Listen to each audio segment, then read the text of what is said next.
নমস্কার বন্ধুরা, গণেশ চতুর্থীর শুভকামনা জানিয়ে আমরা সবাই ক্লাবের গণেশ পুজোর কিছু মুহূর্ত তোমাদের সঙ্গে শেয়ার করছি।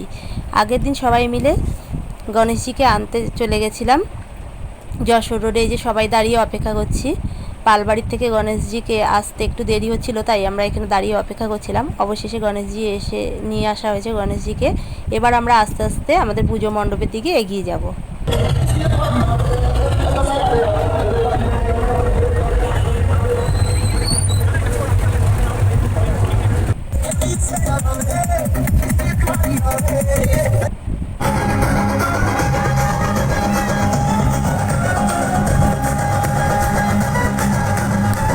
এটা কিন্তু পুজোর চতুর্থ বছর। ওরা কিন্তু প্রতি বছরই বাচ্চারা এই আয়োজনটা করে, আর ওরা খুব সুন্দরভাবে পরিচালনা করে পুজোটা কমপ্লিট করে।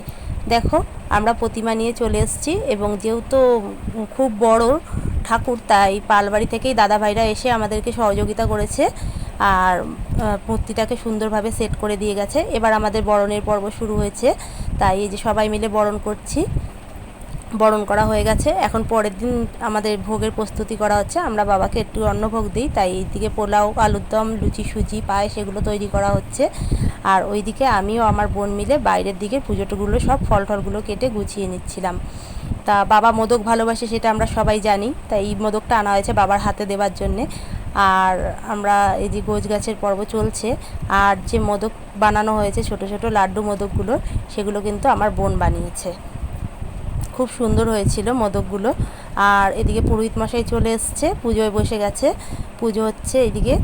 আর ভোগগুলোকে সব ঢেকে রাখা হয়েছে, যেহেতু ভোগগুলো উৎসর্গ করা হয়নি, তাই সেই কারণে এখন আরতি চলছে। আরতি শেষে দেখো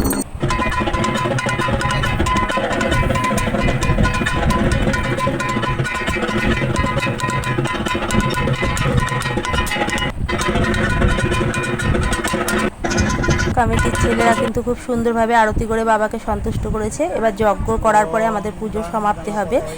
আর এখন আমরা সবাই এবার চরণমিত্র নিয়ে আমরা সবাই আমাদের উপোস ভঙ্গ করলাম। আর এবার চলবে প্রসাদ বিতরণ পর্ব। তোমাদের ভিডিওটা কেমন লাগলো তোমরা অবশ্যই লাইক কমেন্ট করে জানিও।